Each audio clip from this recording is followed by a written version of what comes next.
Well, you guys asked for it, you pretty much begged for it, and we're finally going to cover it, because I know not that many other people have. That's right, we're going to talk about the MCU. And by that, of course, I mean the Mary-Kate and Ashley cinematic universe. You want some popcorn?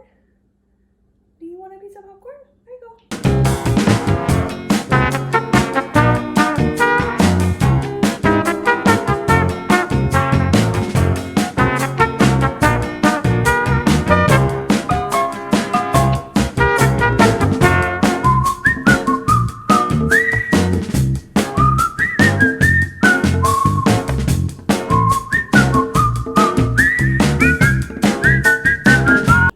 Woman of a very specific age to have consumed the entire Mary-Kate and Ashley cinematic universe, and luckily I happen to be just exactly that age.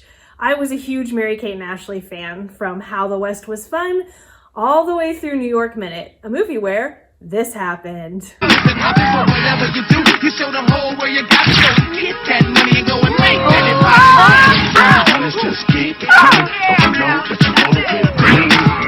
It's important to establish up front what I think actually goes in the Mary-Kate and Ashley cinematic universe because their total body of work is massive. It only takes a brief stroll through Mary-Kate and Ashley's IMDb page to realize why they retired from acting forever pretty much as soon as the decision was theirs.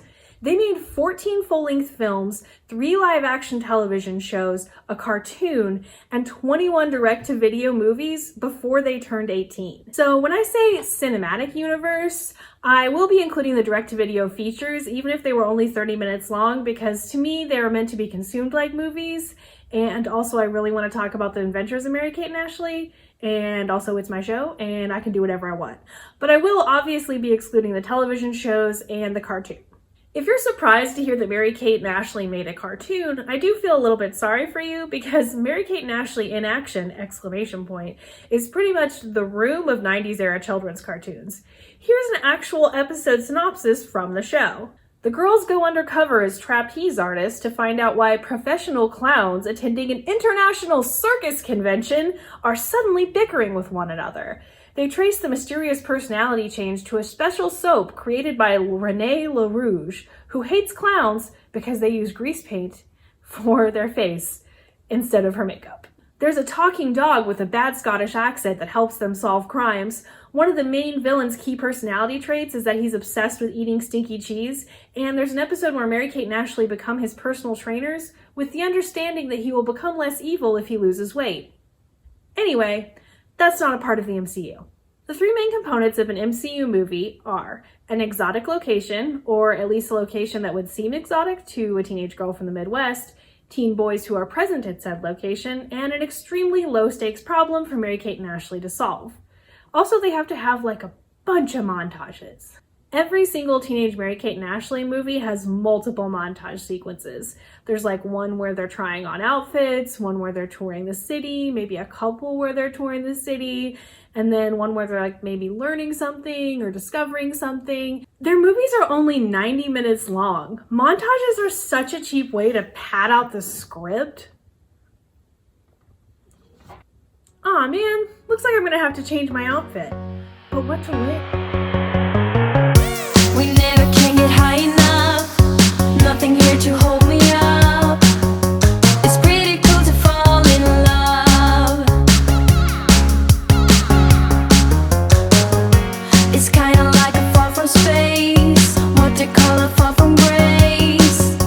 But I'm not gonna fall today.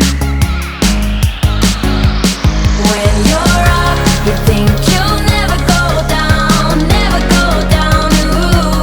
Once you're down, you think you'll never get... That's better. There's one more important thing to mention about the DNA of the MCU. Budget becomes an inverse function in Mary-Kate and Ashley movies. Where more budget is introduced, the quality of the movie inevitably goes down. So like my favorite Mary-Kate and Ashley movies are The Adventures of Mary-Kate and Ashley direct-to-video features. They're really perfect compact stories for young girls. They almost always pass the Bechdel test, and they center the girls as heroes who solve mysteries and occasionally bring criminals to justice. Even among those movies, the early episodes are clearly the best, and they have no budget. They're all shot really close up to avoid showing how little set they're using. But the stories are cute, and they aren't plagued by the rampant consumerism that haunts later episodes, which are clearly trying to sell tickets to SeaWorld and promoting Space Camp. It gets clearer and clearer each episode who's footing the bill for it until we get to this one, If we run the Navy, where they rightfully ended the show after promoting the US Navy to 8-year-old girls for some reason. The girls matured, the MCU really kicked into high gear. I'd say the first of the preteen MCU movies is probably Switching Goals, which is like really bad, but it really found its stride with Passport to Paris. I watched that movie about 40 times as a kid, and I was pleasantly surprised to find out it holds up today. I think the reason Passport to Paris is still fun is that it has absolutely no stakes. The big issue of the film is that the girls have to go to Paris instead of attending a school dance, and the grandpa is like kind of cranky with them. The stakes are only lower in one other MCU movie, Holiday in the Sun, where the issue is that the girls want to go to the Bahamas but have to go to Hawaii instead. Literally the richest of all rich girl problems. The higher the stakes get, the weirder the movies are, which is most aptly shown in Our Lips Are Sealed. Sandwiched between Passport to Paris and Holiday in the Sun, this movie seemed to think that it had to correct the low stakes issue, and so it had Mary-Kate and Ashley being chased by the mob, which is like way too much of a 180 from I'm sad that I have to go to Hawaii to sure hope I don't get murdered while shopping for sun hats. Honey, I got a license to kill. I have a learner's permit. While Passport to Paris is aged like a fine Parisian wine, New York Minute, the last Mary-Kate and Ashley movie released in theaters, has aged more like an avocado. I mean, it's got the magical black person trope, it's got Andy Richter doing a bad Asian accent, and he's trying to steal a microchip from Mary-Kate with millions of hours of music on it so that he can burn it to CDs and then sell it. And there's a lot about how cool the band Simple Plan is. It's just a big pile of bad stuff from the early 2000s. All Mary-Kate and Ashley movies make more sense when you realize they take place in a universe where multiple New York area newspapers have written articles about a truant officer trying to catch a girl who skips school kind of a lot. They take place in a universe where Mary-Kate and Ashley are the most important people on the planet, which is to say they take place in our universe in the year 2001. Everyone the girls meet is willing to help them, whether it's an international supermodel or a group of cowboys asking them to solve a crime, or a woman who's a complete stranger offering to drive them across multiple states so they can get to the Olympics. Everyone is there to serve Mary-Kate and Ashley, and they know this. For instance, they steal stuff, like all the time in their movies. In New York Minute, they steal a car and break into a senator's 5-star hotel room to take a shower, and there are never any consequences. In fact, the senator's hot son ends up following them around New York all day because he thinks breaking and entering is sexy. Is today my birthday? There's a scene in Passport to Paris where they drive by a flower vendor on some mopeds and just grab a flower. They don't pay for it because they don't have to, because there's 2 of them and they're beautiful. Man, when I first started this, I was certain that I would come to the conclusion that we remember the MCU as less Hey Arnold than it really is. I remember Mary-Kate and Ashley as the first girl adventure heroines, but frankly, Pippi Longstocking did it first, and she did it better.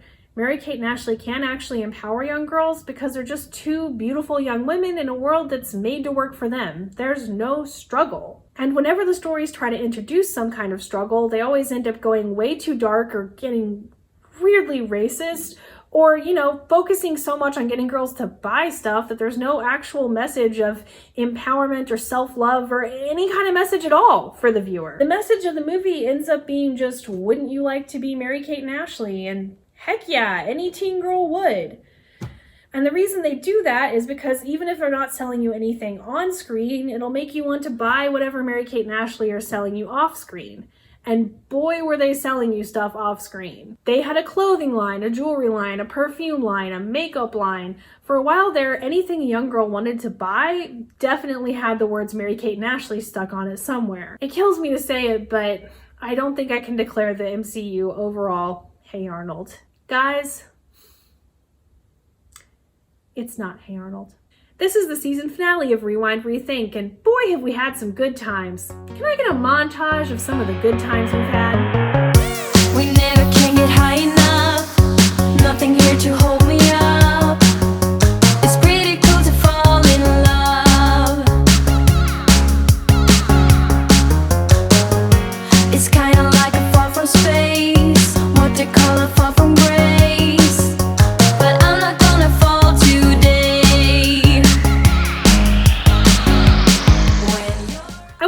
Bunny Ears for taking a chance on me and letting me do this show, even though I've clearly never done anything like this before, and the whole thing has been a huge learning experience. I especially want to thank my editor, Sean, for making me sound even funnier than I already am. And I want to deeply thank everyone who watched and shared the show. It's been really fun to do. You can still find tons of funny content on bunnyears.com. You can follow Bunny Ears on Twitter at bunnyearsweb. You can follow me on Twitter at Lydia. And you can rethink all of your childhood dreams, but it might kind of be a bummer. Bye! You are freaking lumberjack! Wow, that was a really good video. Don't forget to check out more here at Bunny Ears. You can hit that subscribe button, the like button, and don't forget to hit the bell thing, the ring-a-ding-ding. So yeah, that's actually everything I'm supposed to say. I don't know. Ah, jeez.